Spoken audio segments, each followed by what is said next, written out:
NEET की counselling का form भरते हुए ये गलतियां आप मत करना, वरना आपको फॉर्म फिलिंग में बहुत ज़्यादा प्रॉब्लम फेस करनी पड़ेगी।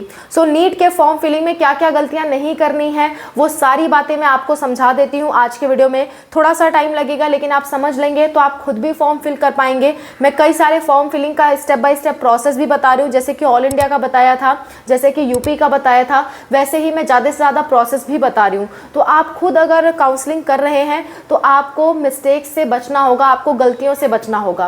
पहली गलती, मोबाइल से रजिस्ट्रेशन करना। अगर आप मोबाइल से रजिस्ट्रेशन कर रहे हैं तो कई बार वेबसाइट रिफ्रेश हो जाएगी, आप कर नहीं पाएंगे, परेशान होंगे, और पेमेंट में भी मोबाइल से काफ़ी बार प्रॉब्लम देखने को मिलती है। सो नीट की काउंसलिंग के रजिस्ट्रेशन के लिए या तो टैबलेट या तो लैपटॉप यूज़ करें, तभी आप आसानी से रजिस्ट्रेशन कर पाएंगे। अदरवाइज़ आपको बहुत ज़्यादा दिक्कतों का सामना करना पड़ेगा।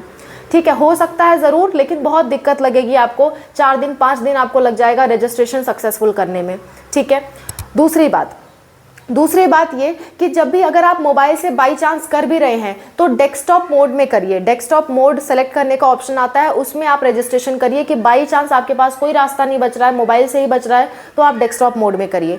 तीसरी गलती आप ये मत करिएगा कि कास्ट सर्टिफिकेट। अगर आप ऑल इंडिया कोटा काउंसलिंग में जा रहे हैं तो प्लीज़ कास्ट सर्टिफिकेट सिर्फ और सिर्फ सेंट्रल का यूज़ करिए और बाकी कोई यूज़ मत करिए। और ओबीसी और ईडब्ल्यूएस का 1 अप्रैल के बाद का यूज़ करिए, क्योंकि कास्ट सर्टिफिकेट अगर आप गलत अपलोड कर दे रहे हो तो आपकी मुश्किलें बढ़ेंगी। अगर आपके पास नहीं है तो मत अपलोड करो, जनरल मानो अपने आप को।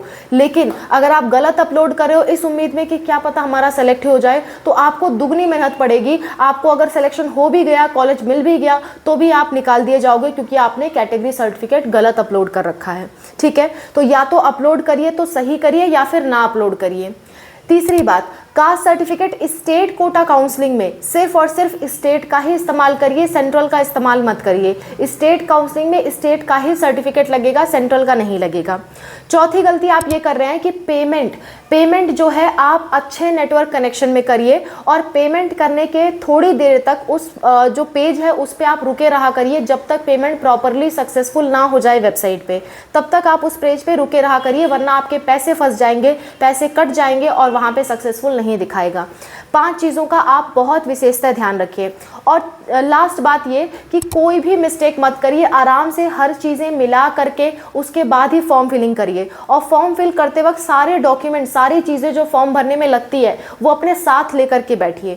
जो भी काउंसलिंग चल रही है, मैं मैक्सिमम से मैक्सिमम का मैं और अनूप सर कोशिश कर रहे हैं कि डॉक्यूमेंट्स आपको पहले ही बता दें, ताकि वो सारे डॉक्यूमेंट आप लेके बैठोगे तो आराम से फॉर्म फिल कर पाओगे। ऐसा नहीं कि आप फॉर्म फिलिंग कर रहे हो, अरे ये पूछ लिया तो गए लेने, तब तक देख रहे हो साइट ही रिफ्रेश हो गई, फिर इसे फॉर्म फिल कर रहे हो, अगले स्टेप पे पहुंचे, अरे ये वाला मेरे पास नहीं है, फिर से गए लेने, फिर से साइट रिफ्रेश हो गई, तो आपको बड़ा समय लग जाएगा और साइट भी बार बार रिफ्रेश होगी, लॉगिन करने में प्रॉब्लम आएगी। तो सारे डॉक्यूमेंट साथ लेकर के बैठिए और काउंसलिंग का जो फॉर्म है वो जल्दी जल्दी फिल करिए, सही फिल करिए।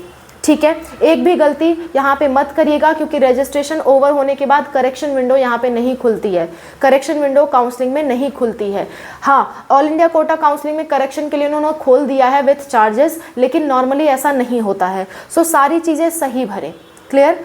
और चॉइस फिलिंग बहुत ध्यान से करें, अपने मार्क्स के अकॉर्डिंग करें। अगर आपको नहीं पता है चॉइस फिलिंग कैसे करते हैं तो आप एक बार कमेंट करिएगा, मैं एक वीडियो बनाऊंगी कि पहले सारे आपने अच्छे कॉलेज रख दिए, लास्ट में आपने मतलब कम लो कट ऑफ वाले कॉलेज रखे, तो इसका क्या इम्पैक्ट पड़ेगा चॉइस फिलिंग पे, ये आपके लिए समझना ज़रूरी है। तो चॉइस फिलिंग से रिलेटेड आपको डिटेल वीडियो चाहिए, अच्छे से समझना आपको है कि चॉइस फिलिंग कैसे करते हैं, क्या इम्पैक्ट पड़ता है कॉलेज मिलने पे, इस पे आपको वीडियो चाहिए तो आप कमेंट करिएगा। चॉइस फिलिंग की पूरी जानकारी A to Z मैं इस पे पूरा वीडियो बना दूंगी, आप लोग खुद चॉइस फिलिंग कर पाएंगे।